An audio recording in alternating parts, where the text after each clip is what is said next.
فریان انجم، اور آج میں لائی ہوں ایک نیا پوڈ کاسٹ جس میں ہمارے ساتھ ہیں ایک نئے گیسٹ. ان کے بارے میں ایک مختصر سا تعارف کرواتی چلوں. وہ ماشاء اللہ ایک سیاسی جماعت سے تعلق رکھتے ہیں، انتہائی کوالیفائڈ ماشاء اللہ ہیں، اور اس کے ساتھ ان کی جو خاص ذمہ داریاں جو انہوں نے اپنی زندگی میں کی ہیں اور ابھی ان سے وابستہ بھی ہیں، ان کے حوالے سے تھوڑی سی میں روشنی ڈال دوں کہ وہ کراچی ڈویژن کے جنرل سیکریٹری ہیں پاکستان مسلم لیگ نون کے. اس کے علاوہ وہ سینٹرل ورکنگ کمیٹی کے ممبر بھی ہیں جو پاکستان مسلم لیگ نون کے ساتھ، اور اس کے علاوہ جو الیکشن پارٹی کا مینیفیسٹو ہوتا ہے اس کمیٹی کے ممبر ہیں جس میں وہ کنویئر ٹو لیبر ڈویژن رہ چکے ہیں. میں خوش آمدید کہوں گی. ہمارے پروگرام میں آج موجود ہیں ناصر الدین محمود صاحب. السلام علیکم سر. وعلیکم السلام. آپ کا بہت بہت شکریہ. کیسے ہیں سر آپ؟ جی الحمدللہ. سر تھوڑا سا اپنے بارے میں بتائیں. آغاز زندگی، کیا خواب تھے، کیا سوچ تھی، کیا ویژن تھا؟ ایک ہوتا ہے نا ہر انسان کا کہ میں نے یہ کرنا ہے، میں نے اس مقام پہ پہنچنا ہے، میں نے یہ بننا ہے، ڈاکٹر بننا ہے، انجینئر بننا ہے، سیاستدان بننا ہے. اچھا، میری پیدائش تو ہوئی کراچی کے علاقے لیاقت آباد میں. جی. وہیں پہ میں نے بنیادی تعلیم حاصل کی، یعنی پرائمری میں پڑھا. سیکنڈری کا ایڈمیشن میرا ہوا وہاں ہمارے ناظم آباد گورنمنٹ کالج میں. وہاں سے میں نے انٹرمیڈیٹ کیا، پھر میں نے گریجویشن کیا. یعنی انٹرمیڈیٹ میں نے کیا یہاں سے اسلامیہ کالج سے. پھر میں نے گریجویشن کیا اردو کالج سے. تو پھر میں ایم ایس سی کر رہا تھا تو میری حبیب بینک میں ملازمت ہو گئی، تو میں نے حبیب بینک جوائن کر لیا. پھر حبیب بینک جب جوائن کر لیا تو پھر حبیب بینک میں میں نے تقریباً 30 سال سرو کیا. تو حبیب بینک 86-87 میں نے جب بینک جوائن کیا تھا، اور 2018 کے الیکشن کے موقع پر میں نے بینک کو سے پری میچیور ریٹائرمنٹ لیا. اور پھر میں نے 2018 کا الیکشن لڑا پی ایم ایل این کی جانب سے، یعنی پارٹی کی طرف سے، لالو کے ناظم آباد کے علاقے سے. اور جیسے کہ آپ نے یہ سوال کیا کہ میرا کیا خواہش کیا تھی، میں کیا کرنا چاہتا تھا، تو میں یعنی 70s اور 80s کے زمانہ، یہ میرا زمانہ تھا. تو اس زمانے میں پرائمری سے نکلا تھا، انٹرمیڈیٹ کیا تھا، پھر سیکنڈری کیا تھا، انٹرمیڈیٹ کیا تھا، کالج کیا تھا. تو اس زمانے میں جو زمانے کی جو یعنی ہماری تحریکیں تھیں، ہمارا معاشرتی سیٹ اپ تھا، اس میں ملک میں ماشاء اللہ لگا ہوا تھا. جنرل ضیاء الحق صاحب 1977 میں انہوں نے اقتدار کو قبضہ کر لیا تھا. اس وقت کی منتخب حکومت کو انہوں نے ختم کر دیا تھا. تو اس وقت دو طرح کے رجحانات تھے ہماری سوسائٹی میں. ایک تو جنرل ضیاء کو سپورٹ کرنے والے لوگ تھے جو یہ سمجھتے تھے کہ اس کے نتیجے میں پاکستان جو ہے وہ ترقی کرے گا، اور ایک بڑی تعداد ان لوگوں پہ مشتمل تھی جو یہ سمجھتے تھے کہ نہیں، اس کے نتیجے میں پاکستان جو ہے وہ مزید مشکلات کا شکار ہوگا. تو میرا بچپن اور میرا لڑکپن جو ہے وہ اس ماحول ہی میں بسر ہوا. تو وہ جو عمر ہوتی ہے اس میں مختلف یعنی رجحانات تھے، اور یعنی جو اس وقت جو لٹریچر کا بڑا اثر ہوتا ہے نا، تو لٹریچر کا بھی اپنا ایک اثر ہوتا ہے. پھر جو ہماری مجلسی جو علوم ہوتے ہیں اس کا بھی بڑا اثر ہوتا ہے. جب ہم بزرگوں کے ساتھ بیٹھتے ہیں، اپنے بڑوں کے ساتھ بیٹھتے ہیں، تو جس طرح کی گفتگو سن رہے ہوتے ہیں تو ہم اس سے بہت سی چیزیں اخذ کر رہے ہوتے ہیں. تو اسی سے ہمارا ایک ذہن بن رہا ہوتا ہے. تو میں بھی جس زمانے کی گفتگو آپ سے کر رہا ہوں تو اس زمانے میں اسی طرح کی گفتگو تھی. یعنی کہیں پر میں یہ گفتگو سنتا تھا اور کہیں ایک دوسری ایکسٹریم پر میں دوسری ایکسٹریم کی گفتگو سنتا تھا. تو وہ زمانہ تھوڑا سا بڑا ایک ذہنی طور پر ایک خلفشار کا زمانہ تھا. تو لیکن یہ کہ فائنلی میں جو ہے وہ الحمدللہ جمہوری تحریکوں کے ساتھ وابستہ ہوا، اور میرے ذہن میں یہی تصور تھا اور ابھی بھی ہے کہ کسی بھی ریاست کی ترقی جو ہے وہ مستحکم جمہوریت ہی میں پنہا ہے. اور میرا آج بھی یہی بالکل عقیدہ ہے، یقین ہے مجھے اس بات پر کہ آج عہد حاضر میں، یعنی دنیا جس عہد سے گزر رہی ہے، اس دور میں دنیا کی جو ریاستیں مستحکم ہو رہی ہیں معاشی طور پر بھی اور سیاسی طور پر بھی، تو وہ ریاستیں ہیں کہ جہاں پر زیادہ مضبوط جمہوریتیں ہیں. تو میں پاکستان کے حوالے سے بھی یہی سمجھتا ہوں، اور یہی میری خواہش تھی، یہی میرا خواب تھا. اسی سلسلے میں یعنی اسی زمانے سے میں مختلف سیاسی تحریکوں کا حصہ رہا، اس میں بطور کارکن میں حصہ لیتا رہا. پھر جب میں بینک میں نے جوائن کیا تو وہاں بھی میں ٹریڈ یونین کا حصہ ہو گیا. تو وہاں میں جو ہماری یونین ہوتی تھی حبیب بینک ورکر فرنٹ، تو میں اس میں نے حصہ لیا. اس میں پھر میں الحمدللہ ترقی کرتا ہوا. جب 2018 میں نے بینک چھوڑا تو اس وقت میں بینک میں اپنی یونین کا سیکرٹری جنرل تھا. تو ہماری یونین جو ہے وہ پورے پاکستان کی یونین ہے. مطلب میں اپنی پورے پاکستان کی یونین کا سیکرٹری جنرل تھا.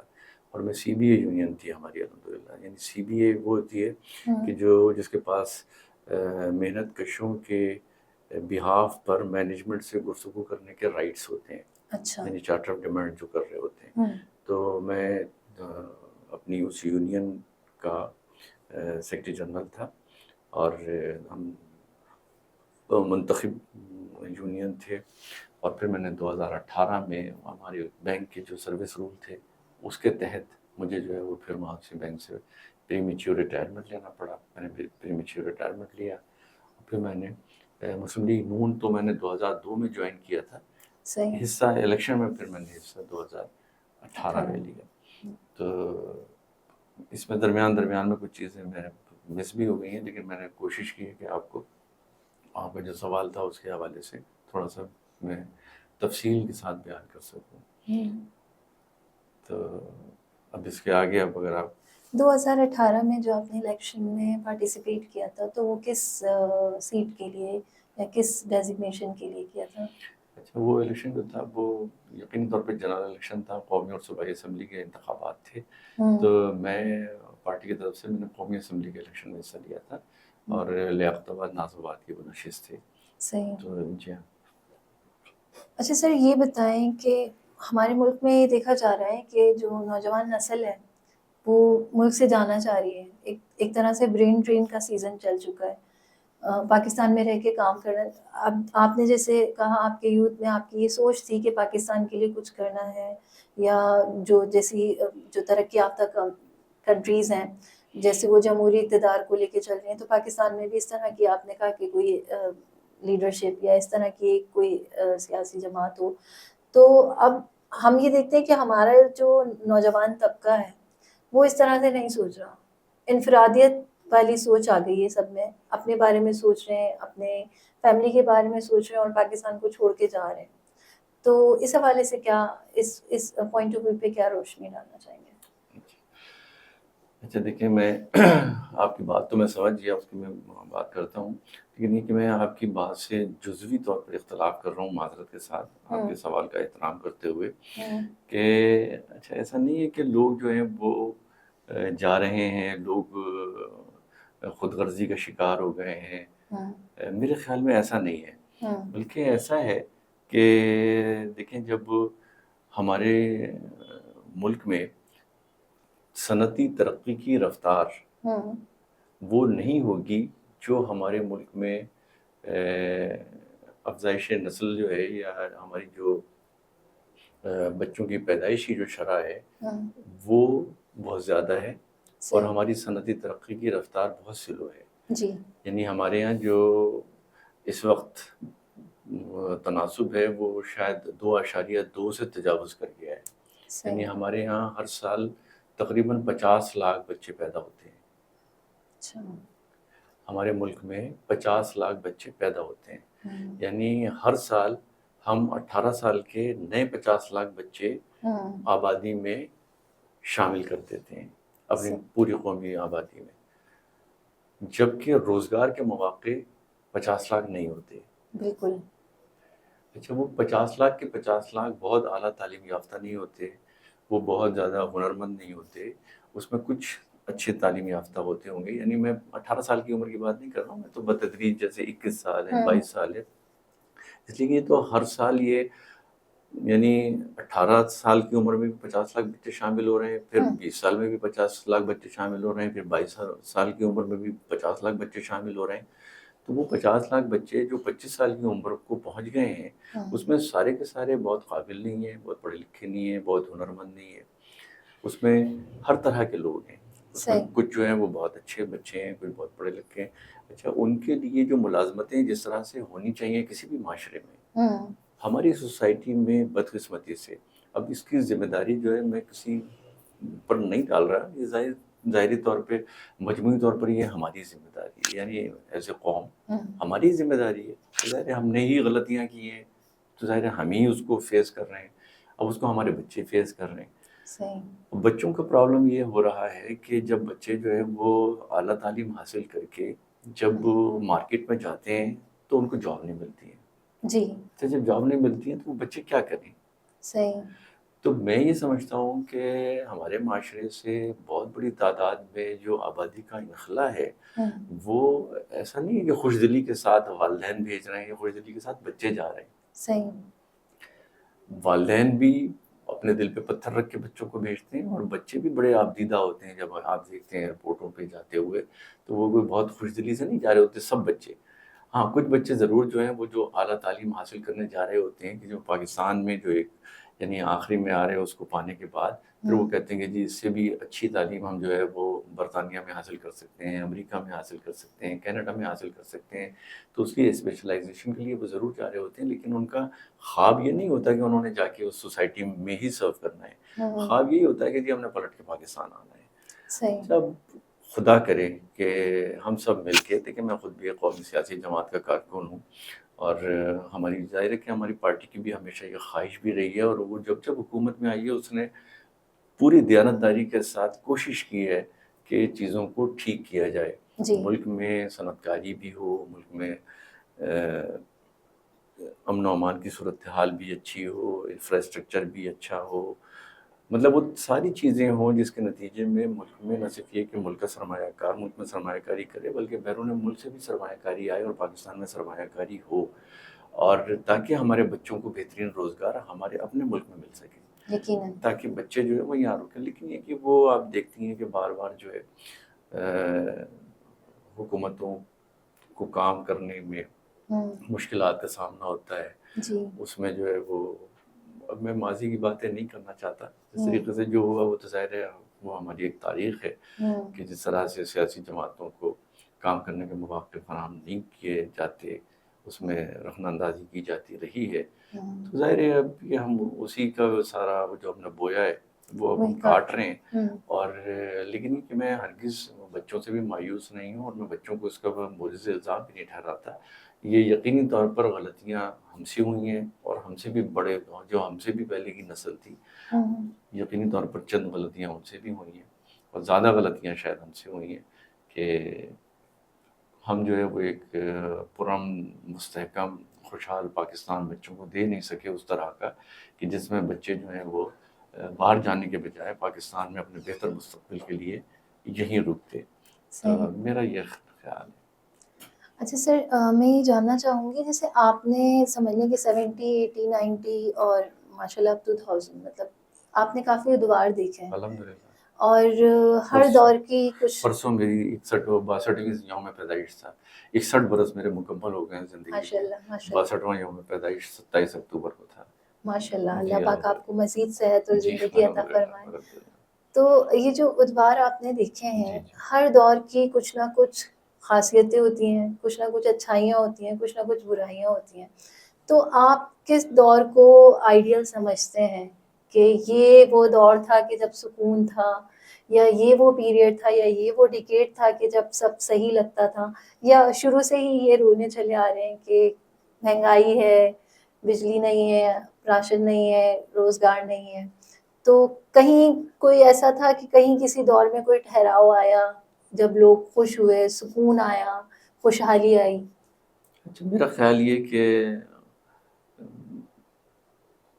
انسان کے اپنے سوچ کا اس کا تعلق ہوتا ہے. ہر دور بہت اچھا ہوتا ہے، جی اچھا محسوس کرنے کی بات ہوتی ہے. جی تو انسان جس کیفیت کو محسوس کر رہا ہوتا ہے اصل میں وہی کیفیت غالب آ جاتی ہے. صحیح. اگر میں خدا نخواستہ کسی بھی وجہ سے ہوں دکھی ہوں ہوں تو مجھے آج کا ماحول، آج کا زمانہ جو ہے وہ مجھے اس کے بارے میں اگر مجھ سے کوئی سوال کرے گا تو میں یہی کہوں گا کہ یار یہ ہوں چیزیں ٹھیک نہیں ہیں. صحیح. ٹھیک ہے، اور اگر فرض کر لیں کہ میرے معاملات ٹھیک ہوں گے ہوں ذاتی حیثیت میں ہوں تو مجھے زمانے سے، معاشرے سے کوئی شکایت نہیں ہوگی. یقیناً. تو ایسا ہوتا ہے کہ یعنی، اور یہ ہر عہد کے لیے یہی کلیہ ہے ہوں کہ جب ہم جو ہے، جیسے میں اپنا یا کوئی بھی نوجوان، ہوں اب بلکہ میں یہ کہوں کہ فرض کر لیں کہ دو نوجوان صحیح. ایک ہی تعلیمی ادارے سے ہوں تعلیم حاصل کر کے باہر نکلتے ہیں. ہوں ایک بچے کو ایک اچھا ادارہ جو ہے وہ آفر کرتا ہے اور اس کی جاب ہو جاتی ہے. صحیح. اس کے جو خیالات ہیں، اس کے جو تصورات ہیں، اس کے جو تاثرات ہیں وہ بالکل مختلف ہوں گے اس بچے سے کہ جو بچے اسی تعلیمی ادارے سے اس کا بیچ میٹ ہے وہ نکلا ہے اور اس کو کہیں نوکری نہیں ملی. صحیح. اور اس کو نوکری اگر فرض کر لیں کہ 1 سال نہیں ملی، 2 سال نہیں ملی، 3 سال نہیں ملی، تو اس کے جو سوچنے کا انداز ہے، اس کی جو سوچ کی فکر کا انداز ہے، اس کے جو بھی خیالات ہیں وہ بالکل مختلف ہوں گے اس بچے کے بارے میں، اس بچے کے مقابلے میں. اب فرض کر لیں کہ ہم ان دونوں بچوں سے 20 سال کے بعد میں ہم گفتگو کریں اور ہم صحیح. ان دونوں سے پوچھیں کہ جب آپ لوگ اپنے تعلیمی ادارے سے نکلے تو آپ کو وہ عہد کیسا لگتا ہے؟ ہوں تو جو بچہ فوری طور پر کسی ادارے سے وابستہ ہو گیا تھا ہوں تو اس کے تاثرات بالکل مختلف ہوں گے اور اس کو وہ زمانہ بہت اچھا لگتا ہوگا کہ وہ صحیح. میں نکلا تو میں فوراً ہی مجھے جاب ہو گئی، پھر مجھے 5 لاکھ روپے مہینے ملنے لگے اور میرا خرچہ اتنا تھا، پھر یہ ہوا، پھر 2 سال بعد میری شادی ہو گئی، پھر ہم نے یہ کیا، پھر میں یہ کیا، پھر میں گھومنے چلا گیا. اچھا، اس کے مقابلے میں جو دوسرا بچہ ہے ہوں وہ اس کی شکایات معاشرے سے مختلف ہوں گی، یقیناً. اس کی سوچ بھی بالکل مختلف ہوگی اور وہ یہ کہے گا کہ مجھے معاشرے نے میرا مقام نہیں دیا. صحیح. ہے نا؟ تو اور اس سے جب آپ یہ سوال کریں گے تو وہ یہ کہے گا کہ نہیں یار، وہ زمانہ بہت ظالم لوگوں کا معاشرہ تھا. وہ اس وقت کے لوگ جو تھے نا بہت ظالم تھے. تو اچھا، وہ جس ایج میں آ کے وہ سیٹ ہو جاتا ہے، جس ایج میں آ کے یعنی اپنے آپ کو وہ وہاں پہ سیٹ کر لیتا ہے نا جس عہد میں، تو وہ اس عہد کو سمجھتا ہے کہ بس ٹھیک ہے، اس عہد کے لوگوں نے اس کو سیٹ کر لیا تو اس وقت نسبتاً معاشرے میں بہتر لوگ آ گئے تھے، لیکن اس سے پہلے کے لوگ جو تھے بڑے ظالم تھے. صحیح.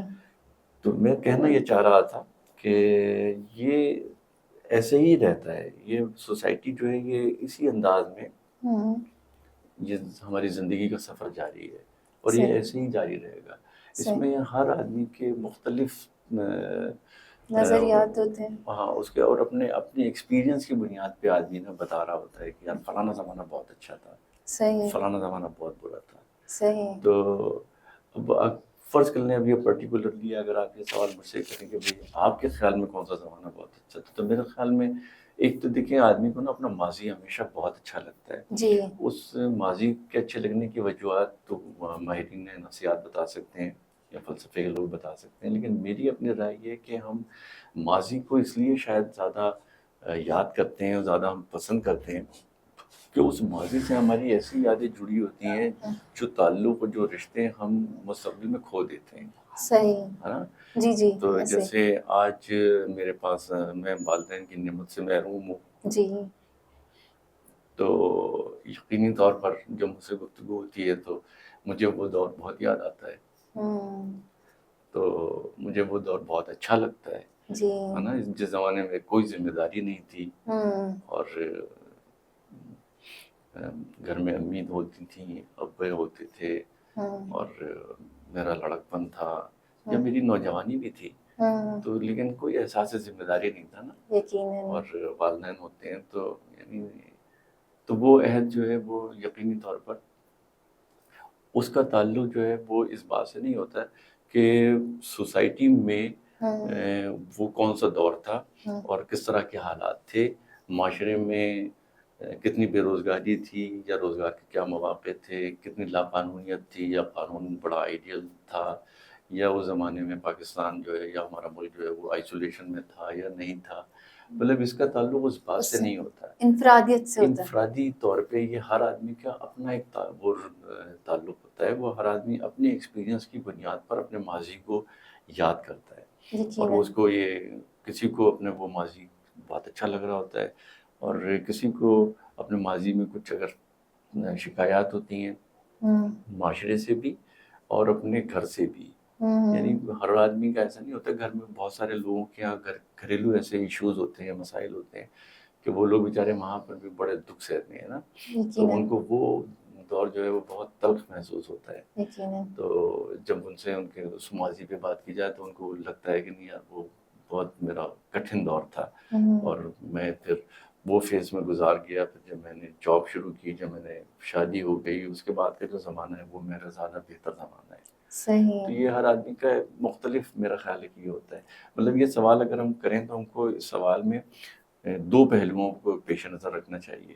ایک تو ہمیں ذاتی اپنے ایکسپیرینس، اور ایک جو ہمارا وہ ایکسپیرینس جو ہم معاشرے میں جو دیکھ رہے ہوتے ہیں اور جو معاشرے سے کنسیو کر رہے ہوتے ہیں، جی. اس حوالے سے ہمارا کیا ایکسپیرینس ہوتا ہے. تو اس کو دو انداز میں پیش کرنے کی ضرورت ہے. پتہ نہیں میں کس حد تک آپ کے سوال کا جواب دے سکتا ہوں. یقیناً آپ کی بات سے میں متفق ہوں کہ جو جس اینگل آف لائف میں یا جس زاویے سے ہم زندگی گزار رہے ہوتے ہیں، ہمارا نظریہ اسی حساب سے ہوتا ہے. اگر ہم خوش ہیں تو ہمیں سب کچھ اور اچھا لگ رہا ہوتا ہے، اور اگر ہم اداس ہیں کسی وجہ سے، جیسے اگر کسی نے اپنے والدین کو کھویا ہو تو اس کو پوری دنیا ہی بری لگ رہی ہوتی ہے، اور کسی نے کوئی بہت اچھی اچیومنٹ، کوئی اچھی کامیابی حاصل کی ہو تو اس کو پوری دنیا ہی اچھی لگ رہی ہوتی ہے. تو یقیناً اس آپ کے جواب کی سمری کچھ اسی طرح سے کر سکتے ہیں. شاید. جی. بہت اچھی ہماری سر سے گفتگو رہی. بہت ساری چیزیں انہوں نے بتائیں اپنی لائف کے بارے میں، اور جتنی بھی انہوں نے بات کی وہ بالکل ایک سمجھ لیں کہ نیوٹرل وے میں، اور مطلب دونوں کہتے ہیں نا کہ دونوں زاویوں سے، دونوں اینگل سے انہوں نے جائزہ اپنا پیش کیا کہ اس طرح سے بھی ہو سکتا ہے اور اس طرح سے بھی ہو سکتا ہے. کسی بات میں کوئی تضاد نہیں ہے. ہر کوئی اپنے حساب سے جیتا ہے، اپنے حساب سے سوچتا ہے. اور میں بہت شکر گزار ہوں سر آپ کی، آپ تشریف لائے، اور بہت مجھے آپ کی گفتگو اچھی لگی، بہت سمجھداری والی لگی. شاید ہم ینگسٹرز جو ہیں بہت جلد باز ہوتے ہیں فیصلے لینے میں، اور ہم بس چاہتے ہیں کہ بس ابھی سب کچھ ہو جائے، یہ ایسے ہو جائے، یہ ویسے ہو جائے. لیکن جتنی گہری سوچ اور جتنا درد اور جتنی سوسائٹی سے واقفیت آپ رکھتے ہیں تو یقیناً ہم ابھی اس لیول پہ نہیں ہیں. ارے نہیں، ایسی بات نہیں ہے. اور ماشاء اللہ ہمارے یہ جو نسل نو ہے نا، یہ بہت ماشاء اللہ پڑھے لکھے بچے ہیں ہمارے اس دور کے. الحمدللہ دیکھیں ہم نے تو اتنی اچھی تعلیم حاصل نہیں کی، اس زمانے میں رجحان بھی نہیں تھا، اور رجحان اگر تھا بھی تو وہ محدود وسائل یعنی محدود مواقع تھے اس کے. اور بہت سارے والدین کی خواہش کے باوجود وہ اپنے بچوں کو بہت اچھی تعلیم نہیں دلوا سکتے ہوں گے، اس لیے کہ بہت اچھا تعلیم جو ہے اس وقت دیکھیں 74 میں اصل میں ہمارے یہاں تعلیم کو نیشنلائز کر لیا گیا تھا. ہمارے یہاں نیشنلائزیشن ہو گئی تھی. پھر سے گفتگو شروع ہو گئی ہے. کوئی بات نہیں ہے. 74 میں ذوالفقار علی بھٹو صاحب نے نیشنلائزیشن کی تھی. تو نیشنلائزیشن میں ہمارے تعلیمی ادارے بھی نیشنلائز ہو گئے تھے. تو نیشنلائز ہونے کے نتیجے میں ہماری جو ایجوکیشن تھی، یعنی جس عہد میں میں بڑا ہو رہا تھا، تو میں نے 79 میں میٹرک کیا تھا. تو جب میں نے 79 میں میٹرک کیا تو اس وقت ہمارے یہاں پرائیویٹ سیکٹر میں تعلیمی ادارے نہیں تھے. صحیح. اچھا، ہمارے یہاں مشنری اسکول سے 3-4، جیسے سینٹ پیٹرکس ہو گیا، ابھی پبلک ہو گیا، 3-4. اس کے علاوہ جو ہمارے یہاں اسکول تھے وہ سارے کے سارے سرکاری تحویل میں تھے. پرائیویٹ سیکٹر میں اسکول نہیں تھا. صحیح. پھر اس کے بعد میں یہ یعنی ڈی نیشنلائزیشن اور پرائیویٹائزیشن، یہ جو ہے یہ ویسے تو خیر ہمارے جنرل ضیاء الحق صاحب کے زمانے میں دوبارہ سے کام شروع ہو گیا تھا، اور یہ کام جو ہے یہ پھر بتدریج اس میں بڑھتا چلا گیا. اور اب یہ پچھلے 20 سالوں میں ہم یہ دیکھتے ہیں کہ ہمارے یہاں بہت اچھے تعلیمی ادارے قائم ہوئے ہیں. بہت اچھے تعلیمی ادارے جو پرائمری سطح پر بھی ہیں، جو میٹرک سطح پر بھی ہیں، جو یونیورسٹی لیول پر بھی ہیں. تو یعنی آج کا جو بچہ جو ابھی یونیورسٹی میں ہے، جو یونیورسٹی میں جا رہا ہے، ماشاء اللہ سے میں یہ سمجھتا ہوں کہ اللہ تعالیٰ نے ان لوگوں پر بڑا فضل فرمایا ہے کہ ایک تو ان کے دور میں تعلیمی ادارے بہت اچھے قائم ہوئے، اور دوسرا یہ ہوا کہ ہمارے یہاں جو ہماری لوور مڈل کلاس تھی، اس لوور مڈل کلاس کے لوگوں میں تعلیم کے حصول کا رجحان بہت زیادہ فروغ پایا۔ بالکل۔ تو ہمارے عہد کے جو والدین ہیں، یعنی جس زمانے میں میں آپ سے ابھی گفتگو کر رہا ہوں، ہمارے عہد کے لوگوں نے اپنی بہت ساری سیکریفائسز کر کے اپنے بچوں کے لیے کوشش کی ہے کہ ان کو جو بہتر سے بہتر تعلیم دلوائی جا سکے وہ دلوائی جائے۔ یقیناً۔ تو آج کے بچے جو ہیں وہ بہت اچھے پڑھے لکھے بچے ہیں۔ جی ہاں، میں یہ سمجھتا ہوں کہ بات اصل میں وہاں سے شروع ہوئی تھی کہ آپ نے کہا کہ میں بہت ایسی گفتگو کر رہا ہوں، ایسی بات نہیں ہے۔ آپ لوگوں کی گفتگو جو ہے اس میں بہت گہرائی ہوتی ہے، بہت ورت ہوتی ہے، بہت سوچ ہوتی ہے، آپ کے پاس مشاہدہ بہت ہوتا ہے، آپ کا لوگوں کا مطالعہ بہت وسیع ہوتا ہے، پھر آپ لوگوں کو کمپیوٹر کی سہولت حاصل ہے جس کو آپ جی لوگوں نے خوب اس کا استفادہ کیا ہے ماشاءاللہ سے۔ جی ہمارا دور اس سے ہم ظاہر ہے اس سے محروم تھے، تو الحمدللہ آپ لوگوں کو یہ مواقع ملے ہیں، اور یہ بہت خوش آئند بات ہے کہ ہمارے بچوں نے، ہمارے نوجوان نسل نے اس کا بھرپور فائدہ بھی اٹھایا ہے، یقیناً۔ اور الحمدللہ میں تو بہت مطمئن ہوں الحمدللہ۔ دیکھیں لوگ بہت مایوسی کی گفتگو کرتے ہیں پاکستان کے حوالے سے، بچوں کے حوالے سے، نئی نسل کے حوالے سے، میں قطعاً مایوس نہیں ہوں۔ بالکل۔ میں تو الحمدللہ بہت مطمئن ہوں، چیزیں ٹھیک ہو رہی ہیں، ٹھیک ہو جائیں گی، خرابیاں ہوتی ہیں، ہو گئی ہیں، کوئی بات نہیں، لیکن وہ ٹھیک ہو جائیں گی انشاءاللہ تعالیٰ۔ اور ہمارے بچے بہت اچھے ہیں الحمدللہ، بہت اچھا پڑھ رہے ہیں، اور ہر شعبے میں الحمدللہ بہت الحمدللہ کمال کی مہارت کے ساتھ۔ دیکھیں نا دنیا بھر میں جب بھی ان کو مواقع ملتے ہیں تو دیکھیں وہ اپنے ماشاءاللہ کامیابی ثابت کرتے ہیں دنیا بھر میں۔